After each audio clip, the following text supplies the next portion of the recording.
The 2024 F1 season is just around the corner, and in this video you'll learn exactly what to expect, from rule changes to possible new records, and we'll finish up with some speculation on what we could possibly see. So firstly, the rule changes, and this year there aren't many, but that's no bad thing. Some of the closest seasons we've had have been thanks to stable rules.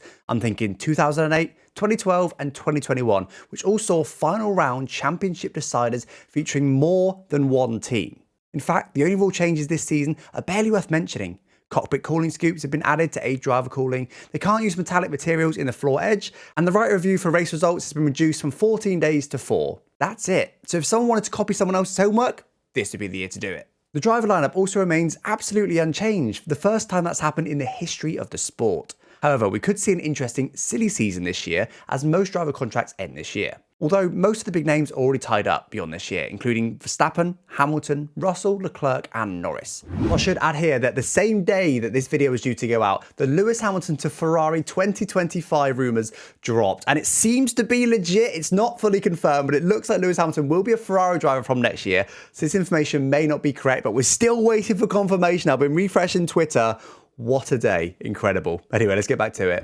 But there's plenty more contracts expiring, so keep an eye out around the summer break for some potential shocks, including Sainz, Alonso and Ricciardo, to name just a few. The 10 teams are also the same this year, but there are two new names. AlphaTauri has been renamed Visa Cash App RB F1 Team, which is a bit of a mouthful, but I'm expecting the commentators to just call them RB. Additionally, Alfa Romeo no longer has naming rights over the Sauber team, so now they'll be called Stake F1 Team Kick Sauber until Audi takes over in 2026. They want you to call them Kick Sauber, but I expect most people will just revert to calling them Sauber. One thing that hasn't remained near identical to last year is their schedule. First up, we'll see all of the cars launch in a 2-week window from the 2nd of February to the 15th of February. Although these days, these launches are really more of a livery launch, so don't expect too many fireworks, but I'm sure there'll be a lot of hot takes on social media on the looks of the cars. Next up, the teams will likely shake down their cars. This is the first outing on track to ensure everything is working as expected. This is usually behind closed doors, despite officially being called a filming day, but there might be some leaks from the shakedowns of the actual cars, but usually there's no big news. Next, we'll see the usual Bahrain pre-season tests, which takes place over 3 days on the 21st, 22nd and 23rd of February.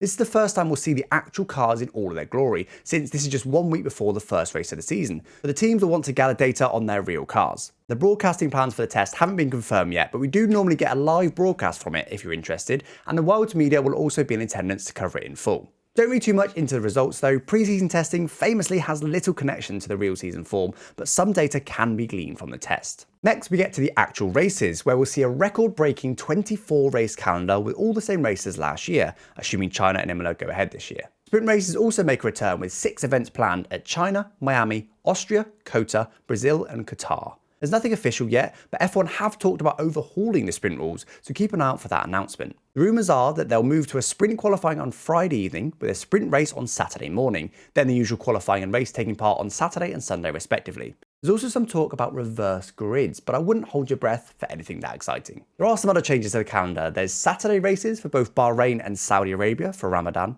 Japan also takes an earlier slot in the year for sustainability reasons, although with 2-week gaps between Australia, Japan and China respectively, I'm not sure it'll save many personnel any air miles. China is also scheduled to return for the first time since 2019, and it seems like it'll actually go ahead. Plus, Qatar has been moved about 4 weeks later in the year to combat the severe overheating we saw in last year's race. So, onto the records then. Which significant records are likely to be broken this year? Well, first of all, if Hülkenberg doesn't win any of the first 8 races, he'll match Andrew de Cesaris' record for most races without a win, with 208. He's already got the record for most races without a podium, so would that make him the least successful driver of all time? Next we've got Bottas, and I'll admit this one may be a little bit less likely, but not impossible. If Bottas takes a podium, he'll match Barrichello's record of most podium finishes without a world championship, with 68. That'll match his most points without being champion record, so would that make Bottas the unluckiest driver of all time? I find it interesting that the top 2 in these stats both had the most successful drivers as their teammates, Schumacher and Hamilton. If Norris gets another podium without a win, he'll take the outright record for most podium finishes without a win at 14. That'll match his most points without a win record. Okay, I've put it off for long enough. Let's get on to some more records that Verstappen could take this season, starting with the most likely. If Verstappen scores 5 or more points in the first round, he'll beat Hamilton's record for most consecutive points scored, which currently stands at 1,008. If he scores points in the first 7 races in a row, he'll match Hamilton's record for most consecutive points finishes with 48, along with the most consecutive race finishes at the same race. If Hamilton gets 12 fastest laps this season, he'll match Schumacher's record of most fastest laps ever with 77, although Hamilton will need to be pretty dominant to get 12 in a season. Also, if Hamilton wins in Abu Dhabi, he'll match Senna and Hamilton's record for most consecutive wins at the same venue with 5. Of course, if he ends up dominating again, maybe he'll take even more, but those are actually quite likely. And finally, just a random record that I thought was interesting. Alonso has got the most race finishes with 301, while Hamilton is just 1 behind on 300.